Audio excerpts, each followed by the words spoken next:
সালাম আলাইকুম। কুমিল্লা রেস্কিউ টিভির তরফ থেকে সবাই আন্তরিক অভিনন্দন, শুভেচ্ছা। সান্দিনা থেকে একটু সামনে যে সাপটিকে আমরা একজন বড় ভাই উদ্ধার করছে, সাপটিকে আমার কাছে দিয়ে দিছে অবমুক্ত করার জন্য।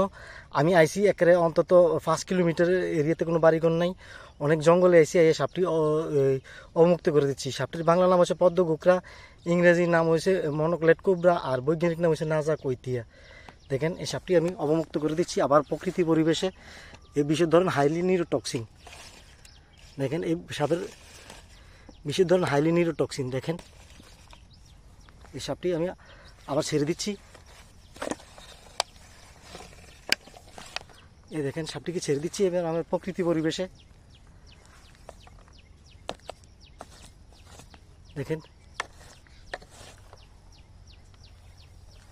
দেখেন আবার প্রকৃতি পরিবেশে ছেড়েছি। অন্তত 5 কিলোমিটার কাছে কিনার কোথাও বাড়িঘর নাই। দেখেন, সাপটিকে আমি আবার ছেড়ে দিছি।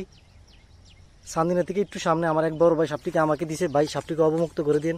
সাধারণত একটু অসুস্থ থাকা ছিল, কিন্তু আমি এটাকে একদিন ট্রিটমেন্টের পর তারপর আবার জঙ্গলে এনে ছেড়ে দিই, প্রকৃতি পরিবেশে ছেড়ে দিই। দেখেন, সাপটি একবারে সম্পূর্ণ চলে গেছে। দেখছেন, দেখেন অনেক দূর, অন্তত 5 কিলোমিটার কাছে কিনার কোথাও বাড়িঘর নাই, এত দূরে গেছি যে সাপটিকে ছেড়ে দিছি। আপনারা সবাই দেখছেন, সবাই মতামত জানাবেন আমি কি কাজটি ভালো করলাম না খারাপ করলাম। কুমিল্লা রেস্কিউ টিমের তরফ থেকে আন্তরিক অভিনন্দন, শুভেচ্ছা। আসসালামু আলাইকুম।